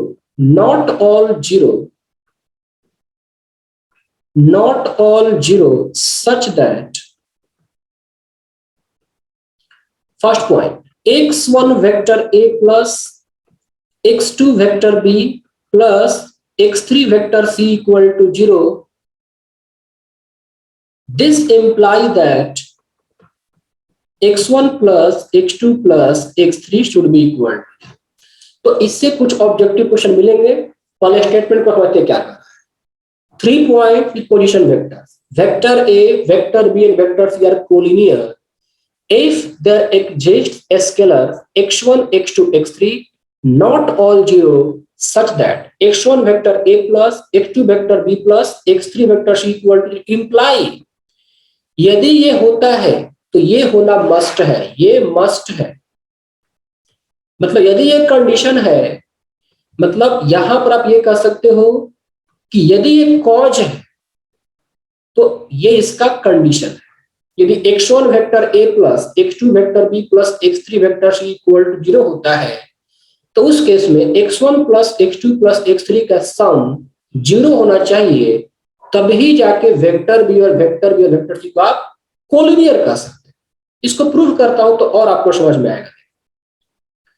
what is the meaning of collinear? 3 points के बारे में बात किया गया बच्चों को, vector a, vector b, vector c, 3 points. 3 points position vector, vector a, vector c। देखो यहां पर आप क्या करो बच्चों, 3 पॉइंट, एक पॉइंट a ले लिया गया, दूसरा पॉइंट b ले लिया गया, तीसरा पॉइंट यहां पर c ले लिया। ये 3 पॉइंट हमने ले लिया। अब इन तीनों पॉइंट का पोजीशन वेक्टर मैंने क्या लिया, वेक्टर a, ये लिया बच्चों वेक्टर b और ये लिया आपका वेक्टर c। और ये तीनों पॉइंट क्या है, कोलिनियर है। तो पॉइंट कोलिनियर का मतलब क्या होता है कि पॉइंट एक ही लाइन में लाई करना चाहिए। और यहां पर मान लो आपका ओरिजिन O है, तो पोजीशन वेक्टर तो सबको ज्वाइन कर दो ओरिजिन से, तो इसको ज्वाइन किया, इसको ज्वाइन किया और इसको ज्वाइन किया।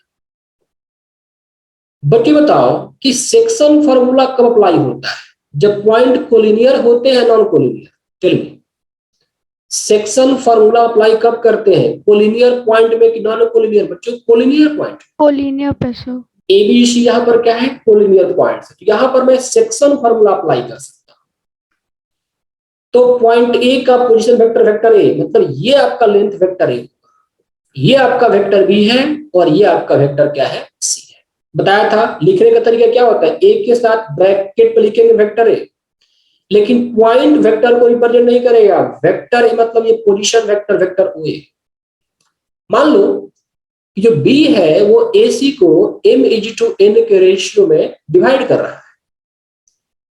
यदि मैं आपसे पूछूं कि सेक्शन फार्मूला अप्लाई किया जाए तब क्या लिखोगे, vector B equal to m times vector C plus n times vector A upon m plus, यही था ना, mx2 plus nx1 upon m plus. Cross multiply करो इसको, तो क्रॉस मल्टीप्लाई करोगे तो m plus n vector B equal to m vector C plus n vector है। इसको ऐसे लिखो बच्चों, m vector C plus n vector A minus m plus n vector B, this becomes equal to 0। अब एक काम करते हैं, लेट x1 को m मान लिया, x2 को मैंने n मान लिया और x3 को बच्चों minus of m plus n मान लिया। यहां पर m को x1 माना, इसको x2 माना और इस पूरे को मैंने क्या माना, x3। तो ये बना, थोड़ा सा चेंज करता हूं पैटर्न,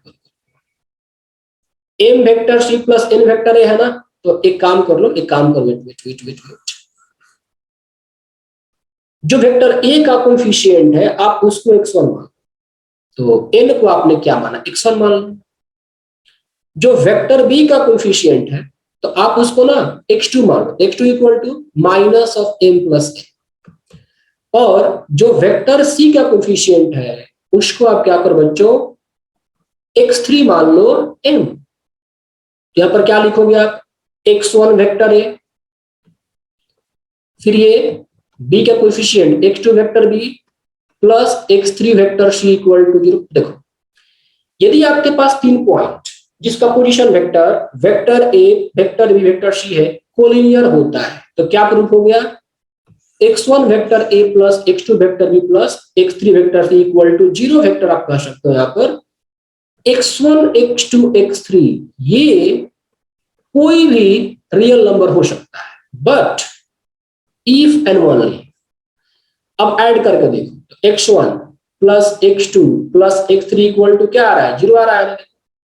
ये m प्लस n और ये minus m plus n cut के हो गया 0। तो ये ऑब्जेक्टिव क्वेश्चन में काफी काम आएगा, डायरेक्ट चला आता है। आपको क्वेश्चन कैसे मिलेगा, vector a vector b vector c collinear है, then x1 vector a plus x2 vector b plus x3 vector c equal to 0 vector if x1 plus x2 plus x3 equal to 0, x1 plus x2 plus x3 equal to कुछ और ऐसे ऐसे करके। तो you have to remember this. यदि आपके पास 3 point collinear होते हैं और x1 vector a plus x2 vector b plus x3 vector c equal to vector 0 है, तो जाकर x1 plus x2 plus x3 0 होना चाहिए। ये था पहला important point. Now right the second. Second यहां पर क्या लिखा है बच्चों, 4 पॉइंट्स, पहले क्या लिया था, 3 पॉइंट्स लिया था, अब मैं 4 पॉइंट्स लूंगा। 4 points with position vectors, 4 points with position vector vector a vector b vector c and vector d are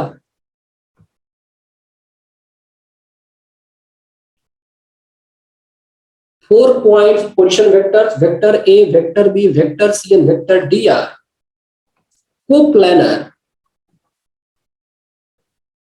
if and only if, I double F कर दिया ना, ये if and only if हो गया, there exists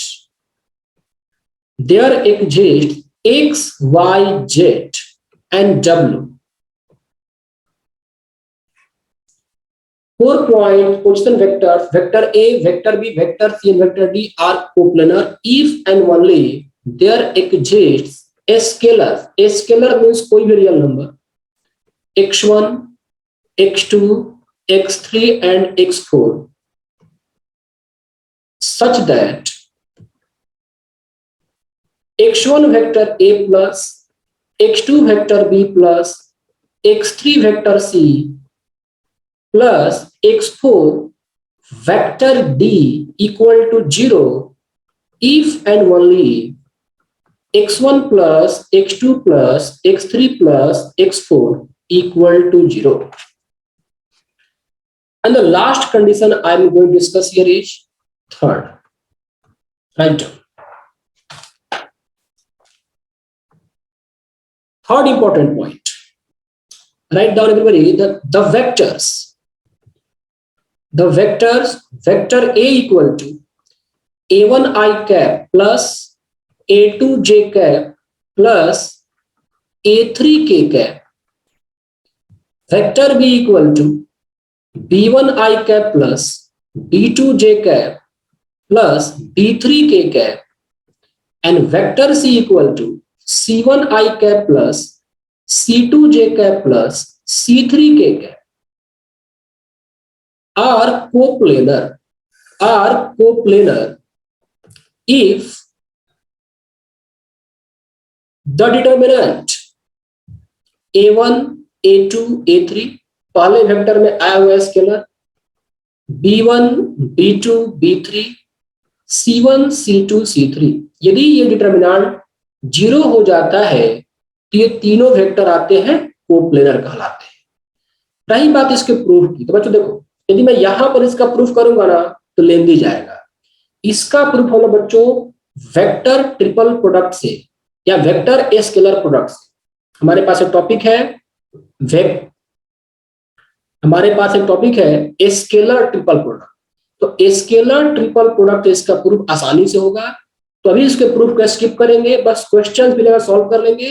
will prove this property while studying a scalar triple product.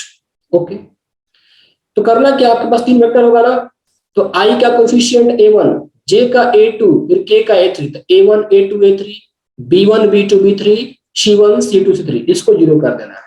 जैसे यहाँ पर एक क्वेश्चन ले लो, write down this. If vectors, और सिंपल लिखा गया कि check whether -2i cap -2j cap plus 4k cap -2i cap plus 4j cap -2k cap, और यहां पर एक और है 4i cap -2j cap -2k cap are coplanar और नॉट, कोप्लेनर और नॉट, ये चेक करना है। तो इसका आंसर कैसे करेंगे, will just find the determinant. पहले में क्या है, -2 -2 4 -2 4, दूसरे में क्या है बच्चों, -2 4 -2, तीसरे में क्या है 4 -2 -2। इस डिटरमिनेंट को चेक करो, यदि ये 0 आता है तो हम बोलेंगे कोप्लेनर, नहीं आता है तो बोलेंगे नॉन कोप्लेनर, दैट्स इट। देखो तो आ रहा है क्या 0 बच्चों, एक्सपैंड कर लेते हैं। ये रहा आपका -2, 4 2 जा, ये रहा -8, और यहां पर बच्चों हो जाएगा आपका 4 2 जा -8, और ये -4 चला आया, फिर ये -2 कॉलम गैर हो गया, -2 इंटू -2 4 चला आया, और ये +8, ये कॉलम हटा रो हटा, 2 2 जा 4 -16, इसको सिंप्लीफाई करके देखो ये 0 आ रहा है, तो क्या है बच्चों यहाँ पर, ये कोप्लेनर है। यदि ये 0 नहीं आता तो हम कहते हैं नॉन कोप्लेनर। ये था आपका तीसरा इंपॉर्टेंट। एक और इंपॉर्टेंट पॉइंट डिस्कस करने वाला हूं, पेज खत्म हो चुका है, will changing the page here. Fourth point भी काफी इंपॉर्टेंट है। If vectors x1 vector a plus x1 vector a plus x2 vector b plus x3 vector c, y1 vector a plus y2 vector b plus y3 vector c, और यहां पर लिखा है z1 vector a plus z2 vector b plus z3 vector c are coplanar. Then देखो, vector ए vector C, ये vectors है x1 x2 x3 y1 y2 y3 z1 z2 z3, ये scalars है। So x1 x2 x3 y1 y2 y3 z1 z2 z3 are scalars, vector A vector B and vector C are vector. लेकिन ये combination देखो, ये combination ये coplanar है। तो determinant of coefficients x1 x2 x3 y1 y2 y3 z1 z2 z3, इसको क्या कर देना है, 0 कर देना है, दैट्स इट। जैसे एक क्वेश्चन लेता हूं, आपके पास वेक्टर है 3 vector a -7 vector b -4 vector c, फिर यहां पर है 3 vector a -2 vector b plus vector c। अगला है बच्चों vector a plus vector b plus 2 vector c। पता लगाना है कि ये कोप्लेनर है कि नहीं, पता लगाना है बच्चों कि ये कोप्लेनर है कि नहीं। तो क्या करेंगे, you have to check coplanar और नॉट। तो निकालो डिटरमिनेंट, 3 ये -7 ये -2, 3 ये -2 और ये 1 1 2, एक्सपेंड कर लो। So 3 first row first column कौन, -4 -1, फिर ये minus of -7 expanding along first row, column हटाया रो हटाया, 3 2 जा 6 -1, फिर ये प्लस -4 -4 क्या होगा, कॉलम हटाया रो को हटाया, सो 3 माइनस ऑफ -2, ये 3 -5 माइनस माइनस प्लस 7 ये 5 रहा, -4 और ये 3 + 2 5, -15 + 35 और ये बच्चों क्या आता है -20 आ गया 0 ना, तो क्या कहलाएंगे कोप्लेनर कहलाएंगे। तो कोप्लेनर चेक करना हो डिटरमिनेंट निकालो, 0 तो कोप्लेनर, नॉट 0 तो नॉन कोप्लेनर। अब लास्ट हमारे पास पढ़ना है linearly dependent and linearly independent. Now put that everybody, linearly dependent, linearly dependent vector। तो इसमें कुछ करना ही नहीं है, डिस्कशन ऑलरेडी हो चुका है, डिस्कशन बच्चों ऑलरेडी हो चुका है, बस उसको यहां पर समराइज करना है। देखो पहला पॉइंट, पहला हमने क्या पढ़ा था, टू कोलिनियर वेक्टर्स, बस उसको लिख लो जो आपने डिस्कस किया ना, उसको यहां पर समराइज करें। Two collinear vectors are always linearly dependent, are always linearly dependent। देखो यहां समझने का प्रयास, दो कोलिनियर वेक्टर, तो एक वेक्टर ए दूसरा वेक्टर बी, ये आपके पास क्या है बच्चों वेक्टर ए है और ये आपके पास क्या है वेक्टर बी है, ये दोनों क्या है कोलिनियर है। तो आप क्या लिखोगे vector A equal to lambda times vector B, ये लिखोगे। तो यहां पर क्या मिला कि क्या इसको ऐसे लिख सकते हो vector A minus lambda times vector B equal to 0 लिख सकते हो। एक काम और कर लेते हैं, वेक्टर ए किससे मल्टीप्लाइड है 1 से, वेक्टर बी किससे मल्टीप्लाइड है माइनस लेमडा से। तो क्या मैं इसको ऐसे लिख सकता हूं, मान लिया 1 को some scalar k1 vector A minus lambda को एक दूसरा scalar k2 vector B equal to 0। तो देखो क्वेश्चंस आपको कैसे आए, यदि वेक्टर ए और वेक्टर बी लिनियरली डिपेंडेंट है then k1 vector A plus k2 vector B equal to 0 होगा। k1 and k2 not all 0, not all 0 का मतलब क्या हुआ कि k1 k2 ये दोनों एक साथ 0 नहीं हो सकते। अब ये एक लैंग्वेज में लिखने का तरीका बना रहा, ये चीजें ऑलरेडी हम कर चुके हैं, आप यदि नहीं पढ़ते तो आपका काम चल जाएगा, बट जब बुक से स्टडी करोगे आपके हो सकता है आपके स्कूल में या कहीं और पढ़ाया जाए तो वो लोग इन चीजों को लिखेंगे, तो वो चीज को आप आसानी समझो ये कहना क्या चाहता है, मतलब एक लिनियरली डिपेंडेंट का डेफिनेशन क्या होगा इसको समझा रहा है। Vector A equal to lambda vector, ये बेसिक्स, ये कोलिनियर है तो लिनियरली डिपेंडेंट। यहां पर थोड़ा सा रीअरेंजमेंट किया तो लेमडा टाइम वेक्टर बी को मैंने राइट से लेफ्ट ले गया, जो vector A minus lambda vector B, vector A किससे मल्टीप्लाइड है 1 से मल्टीप्लाइड है, तो 1 को मैंने k1 मान लिया तो k1 वेक्टर है, माइनस लेमडा को मैंने क्या मान लिया k2 मान लिया तो k2 वेक्टर है। So k1 vector a plus k2 vector b equal to 0।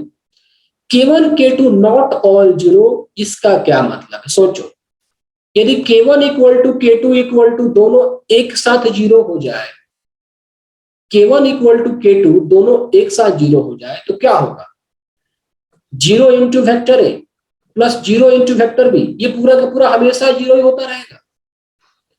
यदि मैं k1 k2 को बच्चों 0 कर दूं तो हमेशा ही क्या होता रहेगा 0 ही होता रहेगा LHS RHS, लेकिन ये हमेशा 0 थोड़ा ना होगा।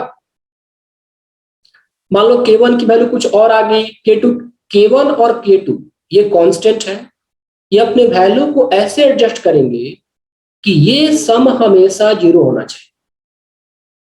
k1 k2 यहां पर दोनों एक साथ 0 पॉसिबल नहीं है, क्योंकि यदि मैं k1 k2 दोनों को एक साथ 0 कर दूं तो फिर वेक्टर और वेक्टर में कोई मतलब ही नहीं रह जाता। अब ये सोचो बच्चों कि यदि मैं k1 k2 दोनों को 0 कर दूं तो क्या वेक्टर ए और वेक्टर बी का कोई मतलब रह जाएगा यहाँ पर। मान लो वेक्टर ए का डायरेक्शन कुछ ऐसे हो गया, वेक्टर बी का डायरेक्शन कुछ ऐसे हो गया, क्या इस डायग्राम को देख के बताओ कि क्या वेक्टर ए और वेक्टर बी कोलिनियर है। यदि मैं वेक्टर ए को और वेक्टर बी को ऐसे ले लिया, दोनों कोलिनियर नहीं है, यदि ये दोनों कोलिनियर नहीं है तो आप ये नहीं लिख सकते हो, और यदि आप ये नहीं लिख सकते हो तो ये लिनियरली डिपेंडेंट हुआ ही नहीं। तो बच्चों देखो, यदि मैं K1 K2 को जीरो कर देता तो ये LHS हमेशा जीरो होगा, LHS इक्वल टू RHS हमेशा होगा। इसमें वेक्टर ए और वेक्टर बी कोलिनियर हो या ना हो कोई फर्क नहीं पड़ता है, लेकिन हमें तो वेक्टर ए वेक्टर बी कोलिनियर रखना है। हमें यहाँ पर स्टेटमेंट क्या लिखा है कि two vectors are always linearly dependent. ये इसीलिए हो रहा है कि वेक्टर ए और वेक्टर बी कोलिनियर है।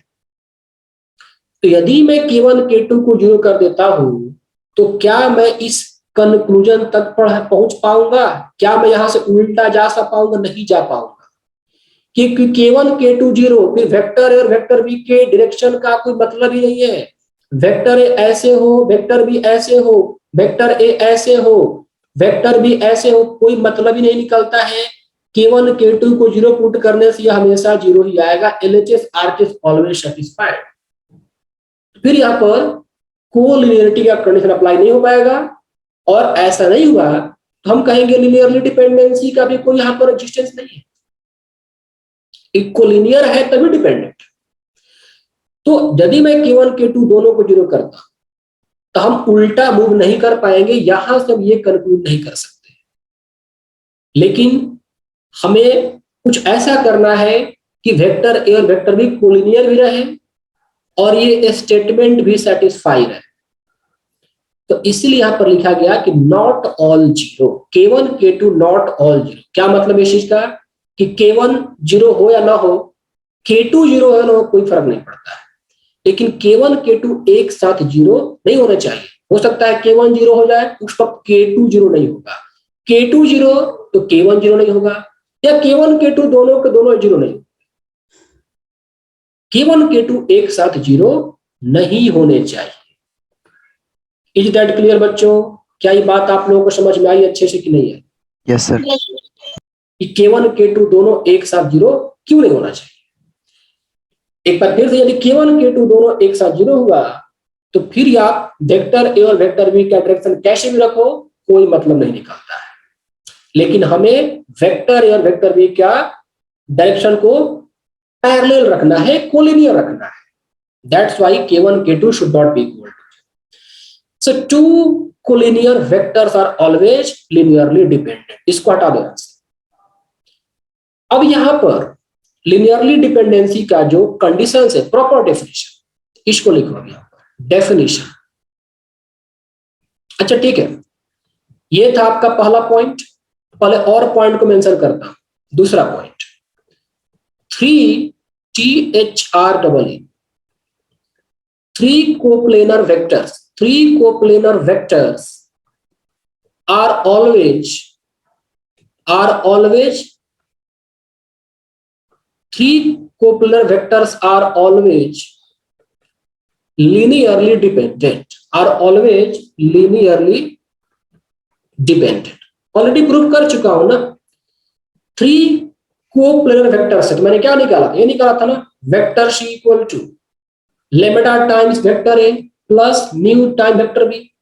तो 3 कोप्लेनर वेक्टर थे, तो एक वेक्टर को as linear combination of other two vectors, जहां पर लीनियर कॉम्बिनेशन बना वहां पर आप क्या कहोगे? Linearly dependent. अब इसको थोड़ा सा आप रीअरेंज करो, ऐसे लिखो lambda times vector a nu times vector B, और इसको ऐसे लिख लो minus of vector C equal to zero. Now lambda को मैंने K1 मान लिया तो K1 वेक्टर ए, न्यू को K2 माना तो K2 वेक्टर बी, इस -1 को आप K3 मान लो तो K3 vector C equal to zero. तो देखो ये कंडीशन बना, 3 coplanar vectors are always linearly dependent. तो हम क्या लिख सकते हैं?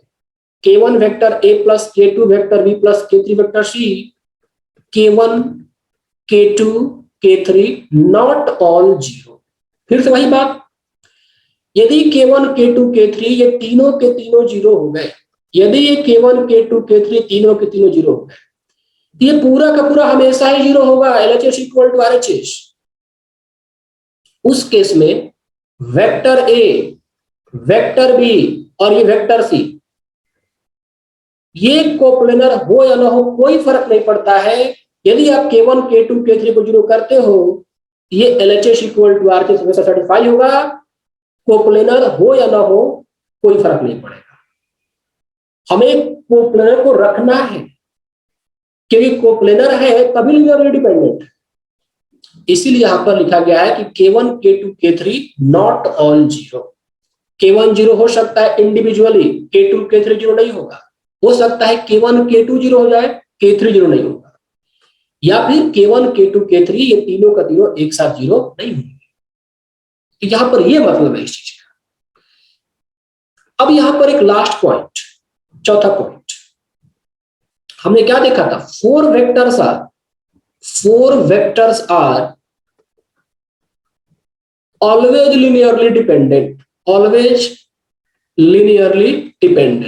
देखा था कि 4 वेक्टर होते थे, तो एक वेक्टर को हमेशा तीसरे वेक्टर के कॉम्बिनेशन में एक्सप्रेस कर सकते थे। 4 vectors are always linearly dependent. Look here, vector D equal to मैंने क्या लिखा था बच्चों, x1 vector a plus x2 vector b plus x3 vector c। So 4 vectors are always linearly dependent. तो ये तो मैंने आप लोगों को समझाया कि किस किस नेचर के वेक्टर लिनियरली डिपेंडेंट होते हैं। 2 कोलिनियर, 3 कोप्लेनर, या फिर 4 टाइप्स ऑफ एनी वेक्टर्स। अब यहां पर इस लिनियरली डिपेंडेंट का एक प्रॉपर डेफिनेशन दूंगा। ऑलरेडी मैं एक्सप्लेन कर चुका हूं, I am going to write the definition, और आपको बहुत ही सिंपल तरीके से समझ में आने वाला है। यहां पर क्या क्या गया है, the vectors vector a1, vector a2, vector a3 dot dot vector an are said to be linearly dependent if there exists some scalars k1 k2 dot dot kn such that k1 k2 dot dot k not all zero such that ये k1 vector a1 plus k2 vector a2 plus k3 vector a3 dot dot kn vector an equal to 0। वही चीज को लिखा देखो, k1 vector a plus k2 vector b plus k3 vector c not, ये scalars k1 k2 k3 not all 0। यहाँ पे देखो k1 vector a plus k2 vector b, k1 k2 not all 0। Reason explain कर दिया कि k1 k2 not all 0 क्यों होना चाहिए। वही चीज को मैंने यहाँ पर क्या किया, एक जनरल फॉर्म में लिखा कि आपके पास n वेक्टर है, vector a1, vector a2, vector a3, vector a, they are linearly dependent. यदि हम इनको ऐसे कनेक्ट कर सके, यदि हम इनको लिनियर कॉम्बिनेशन में रख सके, what is the meaning of linearly dependent? Linearly dependent मतलब बच्चों कि वेक्टर्स का लिनियर कॉम्बिनेशन बनेगा। तो ये हो गया इनका linear combination, this is your linear combination. But condition क्या है कि ये स्केलर्स नॉट ऑल 0, मतलब सारे के सारे स्केलर्स एक साथ 0 नहीं होने चाहिए। ठीक, तो once again conclusion, 2 collinear vector हमेशा लिनियरली डिपेंडेंट, 3 कोप्लेनर वेक्टर्स हमेशा लिनियरली डिपेंडेंट, 4 वेक्टर किसी भी तरह का हमेशा linearly dependent. And the last definition, linearly independent. तो आप चूंकि लिनियरली इंडिपेंडेंट समझ चुके हो, लिनियरली डिपेंडेंट आप समझ चुके हैं, यहां पर बस फॉर्मेलिटी रह गई। बताओ तो बच्चों, किस किस तरह के वेक्टर्स को लिनियरली इंडिपेंडेंट कहा जाएगा? 2 कोलिनियर डिपेंडेंट, तो 2 नॉन कोलिनियर इंडिपेंडेंट। लिख लो यहां पर, 2 non-collinear vectors, 2 non-collinear vectors always linearly independent, independent.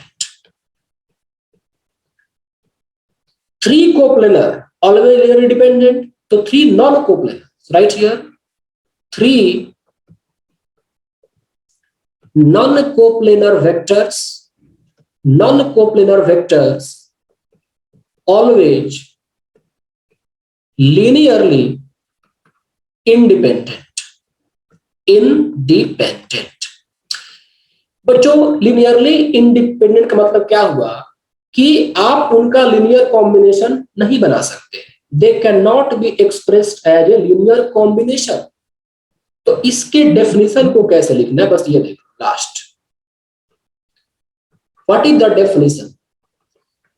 Definition already done है बच्चों, बस आप लोग खुद लॉजिक बता दो मेरे। देखो ये था आपका डेफिनेशन लिनियरली डिपेंडेंट का, हमें यहां पर क्या करना है, linearly independent.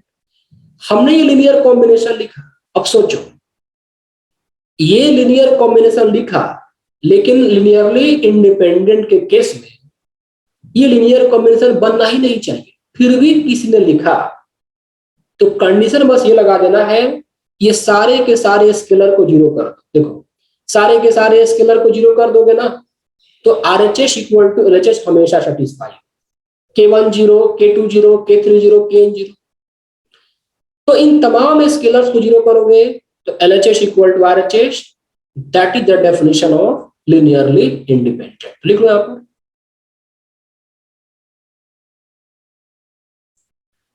the vectors vector A1, vector A2 dot dot vector AN are said to be linearly independent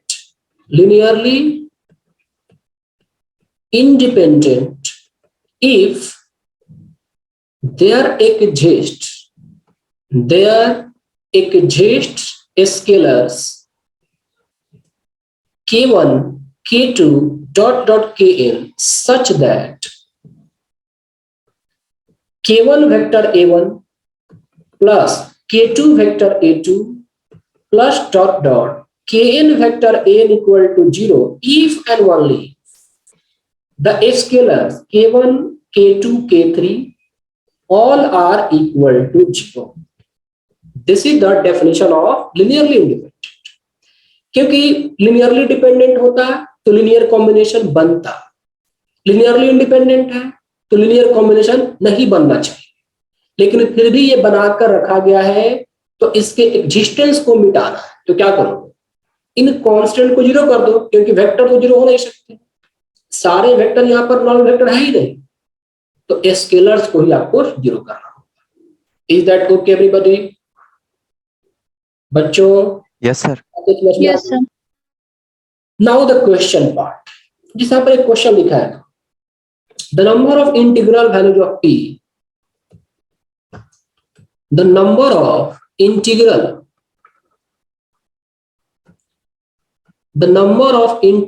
values of p for which the vectors p plus 1 I cap,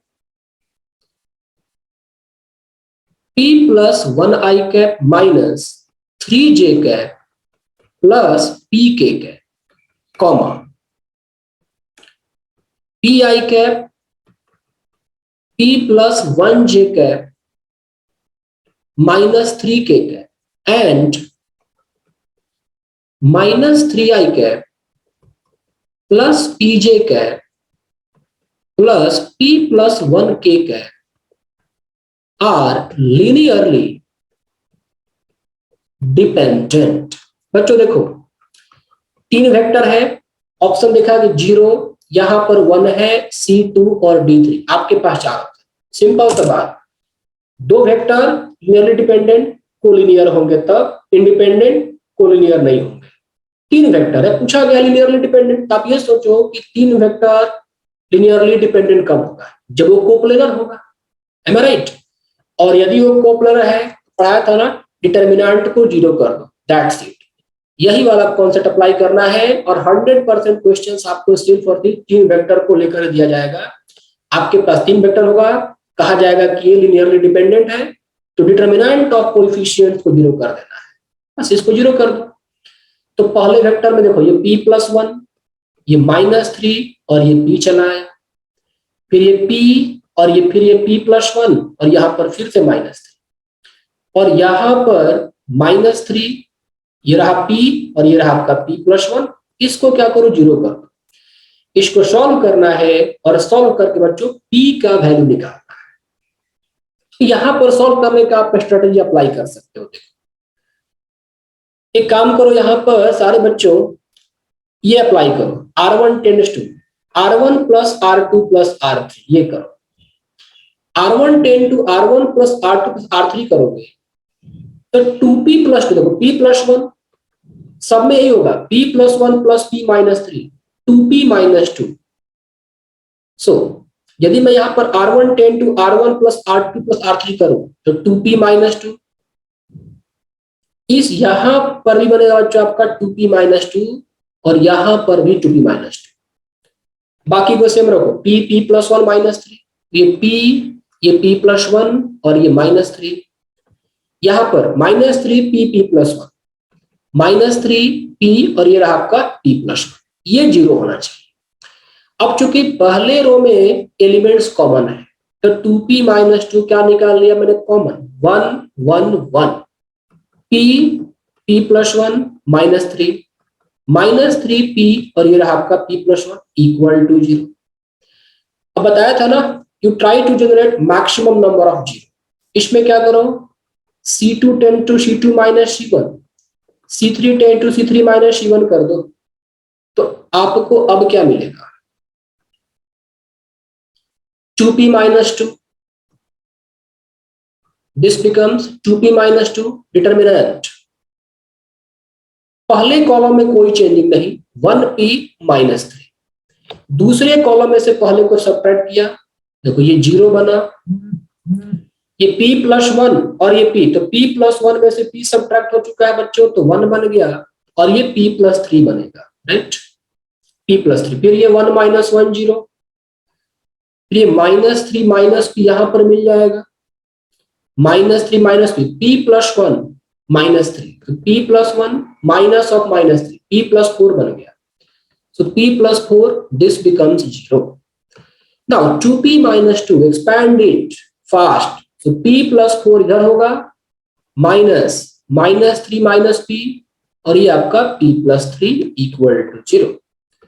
यहां से 2 common ले लो, ये p-1, ये रहा p+4, यहां से minus common तो plus p+3 का whole square equal to 0। 2 into p-1, इसको एक्सपैंड करो तो p² प्लस 3 2 जा 6p प्लस 9 प्लस p+4 ये इक्वल टू 0। ये रहा p-1, ये p², 6p plus p 7p plus 13 equal to 0। बच्चों इस क्वाड्रेटिक का डिस्क्रिमिनेंट नेगेटिव आ रहा है, चेक कर लेते हैं। यदि आप इसका d निकालते हो तो b² minus 4ac 49 minus 52 -4 negative आ गया। यदि किसी क्वाड्रेटिक का डिस्क्रिमिनेंट नेगेटिव तो क्या रियल रूट मिलेगा बच्चों, नहीं मिलेगा। इसका मतलब क्या हुआ कि सिर्फ p-1 को 0 किया जा सकता है, तो p-1 equal to 0 imply p की सिर्फ एक ही वैल्यू आएगी। तो इसका आंसर क्या हो गया, only one value of p, so only पूछा नंबर ऑफ इंटीग्रल वैल्यू, एक ही वैल्यू आया। तो बच्चों ये था आपका complete discussion of today's topic और इस तरह से टॉपिक समाप्त होता है। बेसिक्स ऑफ वेक्टर्स के सारे डिस्कशन अब खत्म हो गए। That's all about today class.